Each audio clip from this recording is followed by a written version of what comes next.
अस्सलाम वालेकुम students, I am Naveed Miraj with the lecture number 9 part number 1। इस लेक्चर में हमने रिव्यू एक्सरसाइज नंबर 1 के पहले 5 सवाल करने हैं। रिव्यू एक्सरसाइज से रेलेवेंट तमाम कॉन्सेप्ट्स हमने पूरे चैप्टर में पढ़ लिए हैं, बस उनसे रेलेवेंट कुछ सवालात हैं वो हम करेंगे। क्वेश्चन नंबर 1 आपका MCQs का है।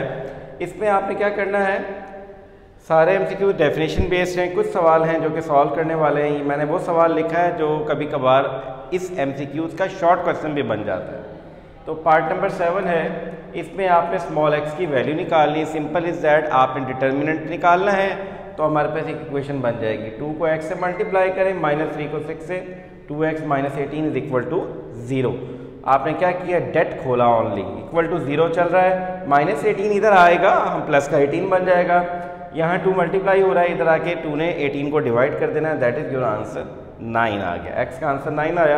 तो आप ज़रा MCQs के अंदर करेक्ट ऑप्शन देखेंगे, करेक्ट ऑप्शन बनती है आपकी A। फिर पार्ट नंबर 8 है जिसमें आपके पास x कोई अननोन मैट्रिक्स है, आपने इस अननोन मैट्रिक्स x की वैल्यू निकालनी है। इस अननोन मैट्रिक्स x के अंदर कोई और मैट्रिक्स ऐड हो रही है, सिंपली क्या करेंगे, ये जो मैट्रिक्स ऐड हो रही है दूसरी साइड पे ले जाएंगे तो वो सब्ट्रैक्ट हो जाएगी।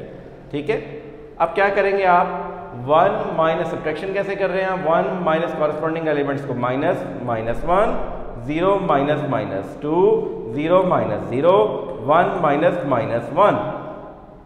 सिंप्लीफाई कर लें, 1 माइनस प्लस बन गया, 1 + 1 बन जाएगा, माइनस प्लस बन जाएगा, इधर भी माइनस प्लस बन गया, 0 - 0 0 आ गया हमारे पास। फिर हमारे पास देखिए 1 + 1 2 आ गया, 0 + 2 2 0 and 1 + 1 2। That is your final answer of matrix x, यानी कि जो मैट्रिक्स x निकालनी थी उसका आंसर हमारे पास आ गया। अच्छा, ये जो पार्ट है इसी से रेलेवेंट एक सवाल, 5वां सवाल है जो कि आप खुद करेंगे। ठीक हो गया, बिल्कुल सेम टू सेम, उसके अंदर भी एक अननोन मैट्रिक्स फाइंड आउट करनी होगी। फिर आप क्या करेंगे जी, इसके तो करेक्ट ऑप्शन देखें MCQs के अंदर तो वो बनेगी, करेक्ट ऑप्शन D बनेगा। क्वेश्चन नंबर 2 भी MCQs है जो कि डेफिनेशन बेस्ड है, आपने खुद से करना है।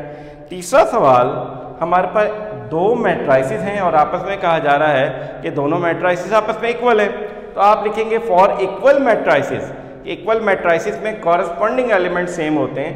तो आप देखें फर्स्ट रो फर्स्ट कॉलम में पड़ा हुआ है a+3, इधर भी फर्स्ट रो फर्स्ट कॉलम में पड़ा हुआ है -3, तो हम कहेंगे a+3 is equal to -3 according to definition of equal matrices.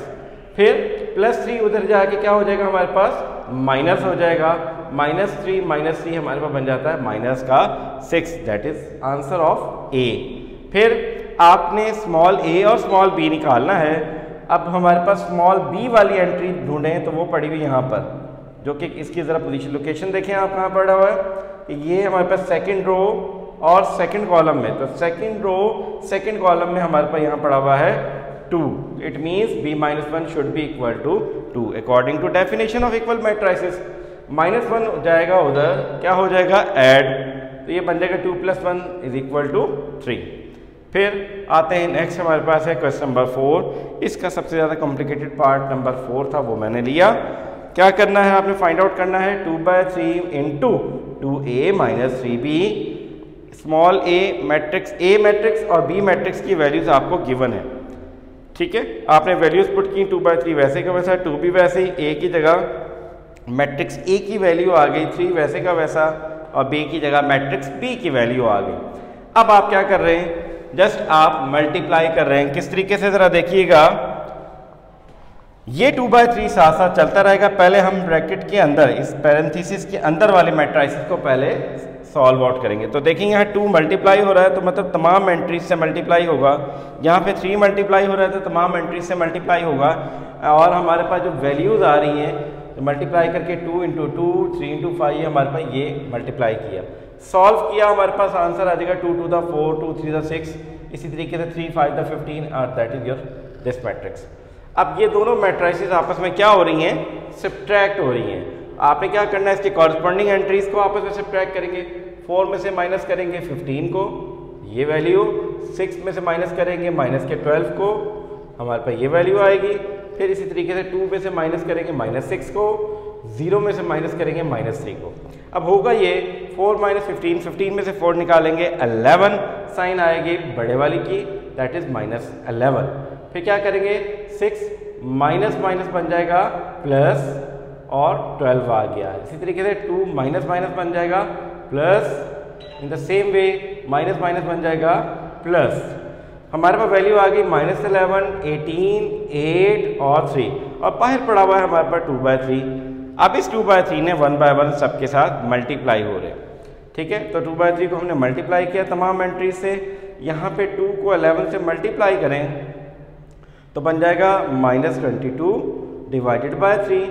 2 को 8 से मल्टीप्लाई करें तो बन जाएगा 16/3। फिर यहाँ पे कटिंग पॉसिबल थी, हमने की 3 × 1 = 3, 3 × 6 = 18। 6 को 2 से मल्टीप्लाई कर दें, हमारे पास आ जाता है 12। 3 × 1 = 3 और 3 × 1 = 3, 3 से कैंसिल हो गया, ओनली हमारे पास रह जाता है 2। That is answer of this part. फिर क्वेश्चन नंबर 5 मैंने ऑलरेडी आपको बताया कि same as the part number 8 of question number 1, इसमें आपने अननोन मैट्रिक्स की वैल्यू निकालनी है। तो इन तमाम सवालों की अच्छे से प्रैक्टिस करें, कोई भी सवाल में से पेपर में आ सकता है। Thank you.